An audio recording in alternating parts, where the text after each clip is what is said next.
figure out, if I put in $1, it's going to generate this many leads, and those many leads are going to turn into this many sales and this much revenue. So if I want to make more revenue, well, I need to put in more dollars on the front end and then rinse and repeat. And that's going to give me, more revenue. Welcome to Unstoppable Podcast with Harry Sardinas, inspiring conversations with influential millionaires, investors, thought leaders, entrepreneurs who are making a massive difference with their innovative products and services, and sharing the challenges and the wisdom of how they sold their first million. How would you like to achieve your first million? And today we have Arias, an entrepreneur joining from United States, from Dallas. So Arias, tell us, what are the 5 steps to make your first million?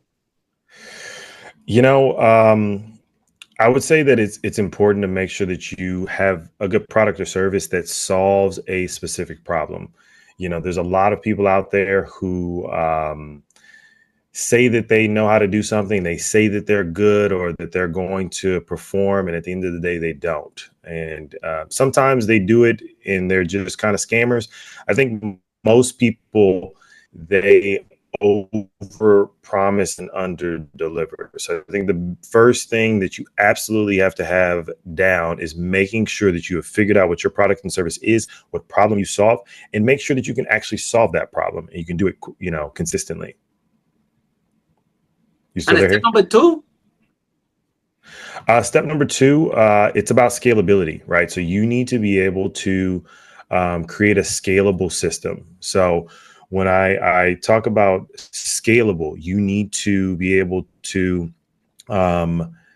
use some automation. You need to be able to leverage technology, and you need to be able to delegate some things in your business, right? You need to figure out, what are those repetitive tasks that need to be done and who's going to do them to make sure that you can fulfill your brand promise, right?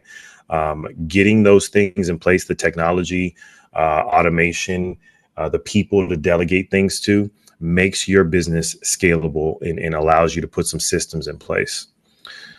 The third thing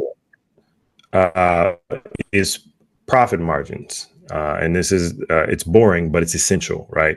So you need to figure out, I had a mentor made over $300 million, right? And he told me, Arias, you don't make your money in business when you sell, you make your money in business when you buy, right?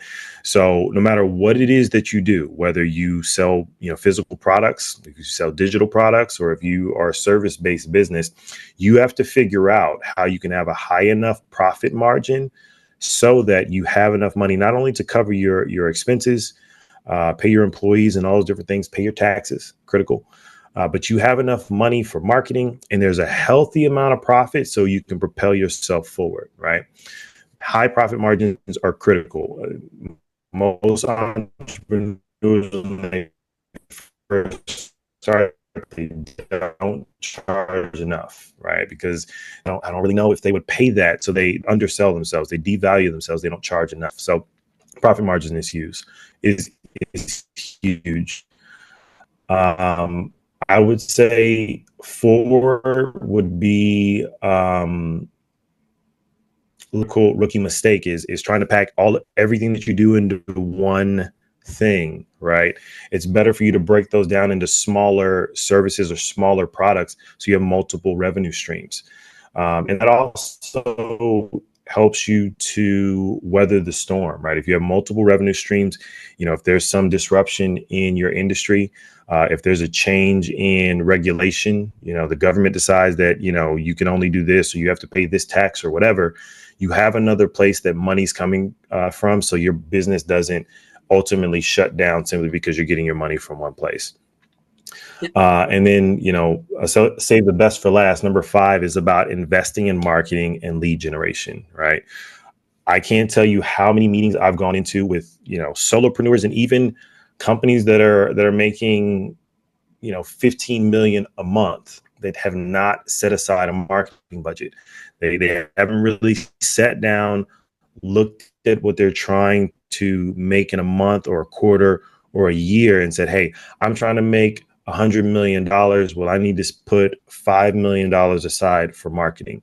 And most of that marketing budget needs to go towards lead generation. You need to establish a lead source, and you need to figure out, if I put in $1, it's going to generate this many leads, and those many leads are going to turn into this many sales and this much revenue. So if I want to make more revenue, well, I need to put in more dollars on the front end and then rinse and repeat. And that's going to give me, more revenue.